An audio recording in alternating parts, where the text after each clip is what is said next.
Good evening, class. I'm going to be your new substitute teacher for this session. I know what you're thinking. Is the jacket vintage? Well, yes it is. You're also probably wondering how my face got like this. Well, I don't know if there's time, but maybe there's some time. I can tell you. Jimmy will tell you. Alright. Starts out like this. Jimmy used to be addicted. Jimmy was an addict. Jimmy ate porridge every day and every night. Jimmy was addicted. He was addicted to porridge. And he ate and ate and ate so much porridge, and all the preservatives from the porridge sunk into his facial structure. And it affected his nucleus. So then Jimmy's face turned green as a result from all of the porridge. And Jimmy tried. Jimmy went to the doctors. They didn't know what to do. They didn't say they had a cure. They'd never heard of it before. So Jimmy had to do what he had to do. Jimmy had to quit porridge before his face got any worse. So, when Jimmy started to quit porridge, he began to have these dreams. At first, they were porridge dreams. Ah, I'm in a river. I'm on top of a mountain.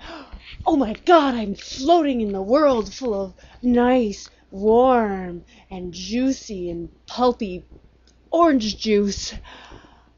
And then it happened. Oh, I'm a dancing white horse walking on a tightrope. I'm flipping like a burger inside of a skillet on top of the horse. Oh my God, there's leaves and water and sand and horses. Jimmy became a horse dream addict after that. He couldn't get enough. Jimmy had to have more horse. He was about to blow his horsicle.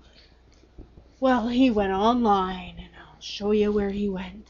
Jimmy found what he was looking for. Jimmy found his horsual energy. Jimmy found a horsegasm. Oh, the horror! So then, Jimmy found Cavalia. And then he looked up videos. He couldn't believe it. His horse dreams were finally real. They were believable. They were theatrical. They were musical. They were poetry.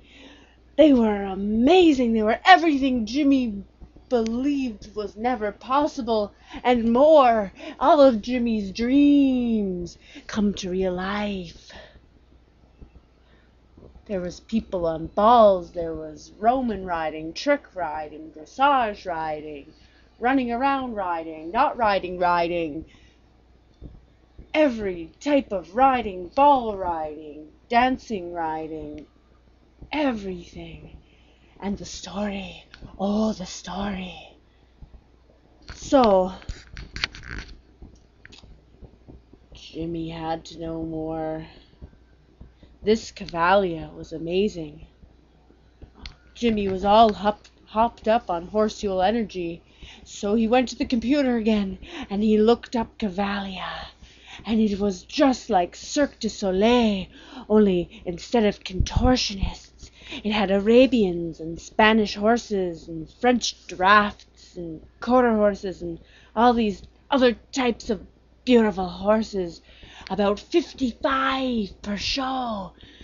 And it happens under the largest tent in Canada. The largest circus tent in Canada for Cavalia. Oh my God. Oh, seasons and humans and horses and lights and dancing and live stringed instruments and everything. Jimmy started chasing the dragon after this. Oh, or the white horse. Oh. So then, Jimmy had to know more and more. So Jimmy goes to the creator and he asks him, whatever his name is, how he can be a part of the dreams. But Jimmy doesn't understand French, so he has to speak English to him. Jimmy doesn't get it. This man had also founded Cirque du Soleil, and he wasn't even a horseman, so I ask him and I say, how can I become a part of these horsual dreams? And he says to me, he says, well, it takes about 1 to 10 years to train the horses, to train the people, and the horses and the people, they have to train for hours every day for 1 to 10 years, depending on which sport they choose. They have flying ladies up there, and they have dressage riders, and they have trick riders, and these all take different skill. And then Jimmy asks, what can I do to become this? But he told me Jimmy didn't have enough experience. Jimmy wasn't cool enough to do Cavalia. So Jimmy says, what do I gotta do to get experience? And he says, I gotta take lessons for years and get my certification on these different sports and credibility and everything like that. So I asked him, how do they teach those horses to do those things? And he says to me, well, I am not really a horse kind of guy. I like them, they're pretty and everything, but I'm not really a horse person. So I am German. I am not French anymore. Now I'm a little bit French. So then he says, he believed that in magic of the spirit of the horse. So he say, oh, let's have them flying, let's have this, let's have ladies flying over horses, and real horse people, he always says, oh, you can't do that, you spook the horse. And he says, well, let's just train it, why not twain the twainer who twains?